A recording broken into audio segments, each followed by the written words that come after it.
Hi అండి. ఈరోజు మనము పొట్లకాయతో చట్నీ తయారు చేసుకుందాం. మామూలుగా మనము ఈ పొట్లకాయతో కర్రీ కానీ ఫ్రై కానీ చేసుకుంటాం. ఈరోజు స్పెషల్గా మనము చట్నీ తయారు చేసుకుందాం.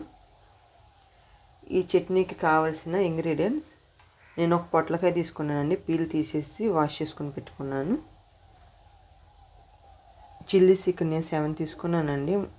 మనకి స్పైసీ తగ్గట్టు చిల్లీస్ తీసుకోవాలి.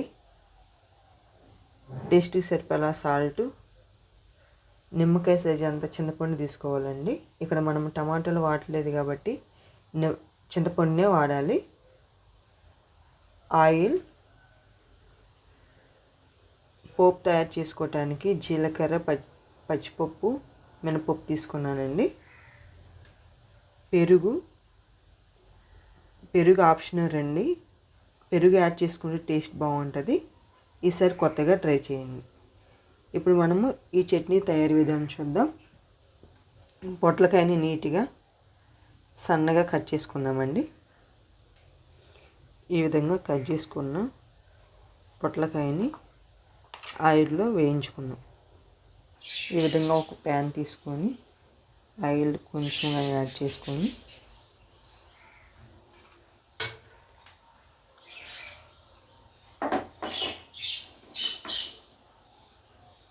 పొట్లకాయలు వేసేసుకున్నామండి.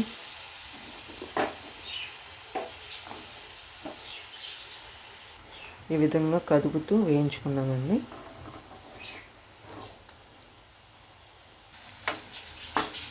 ఈ విధంగా ఫ్రై చేసుకోవాలి.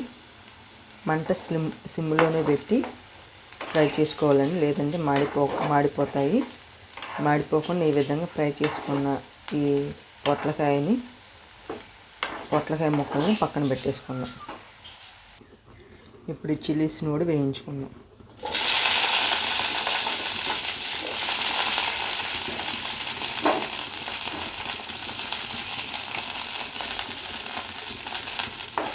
వీటిని కూడా మాడకుండా వేయించుకుందామండి. సిమ్లో పెట్టినంత ఈ విధంగా వేయించుకోవాలండి. ఇవి కూడా పక్కన పెట్టేసుకుందాం.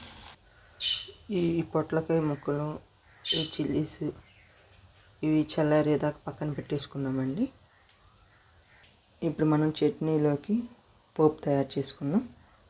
ముందుగా ఆయిల్ తీసుకొని పోపు దినుసులు వేసుకుందామండి. ఇప్పుడు ఎండుమిర్చి వేసుకుందామండి. ఇప్పుడు కరివేపాకు, కొత్తిమీర వేసుకుందామండి. మంట ఆపేసుకుందామండి. ఇప్పుడు ఈ చట్నీని మిక్సీ పెట్టుకుందామండి. సాల్ట్ యాడ్ చేసుకుందాం. జీలకర్ర కూడా యాడ్ చేసుకుందామండి. పోపులో వేసుకున్నాము. మిక్సీ పట్టుకునేటప్పుడు కూడా వేసుకుంటే ఇంకా టేస్ట్ బాగుంటుంది. చిన్నులపల్లి నేను మర్చిపోయానండి ఇందాక చెప్పటం.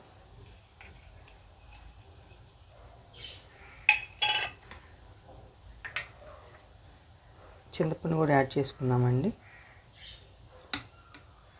ఇప్పుడు వీటన్నిటిని మిక్సీ పట్టుకుందాం. బరగ్గా మిక్సీ పట్టుకుందాం. ఈ విధంగా మిక్సీ పట్టుకోవాలి. ఈ మిక్సీ పట్టుకున్న చట్నీని మనం పోపులో యాడ్ చేసుకుందాం.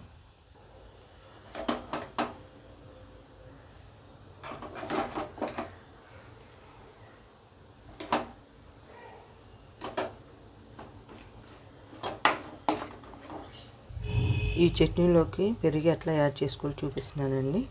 మీరు చట్నీ మొత్తం తీసుకోకుండా కొంచెంగా చట్నీ తీసుకొని ఈ విధంగా కలుపుకోవాలండి. పెరుగు చట్నీ రెండు కలిసిపోయేలా కలుపుకోవాలి. ఈ పెరుగు కలుపుకున్నాక ఈ చట్నీ మనం సర్వ్ చేసుకోవటం. Thank you for watching.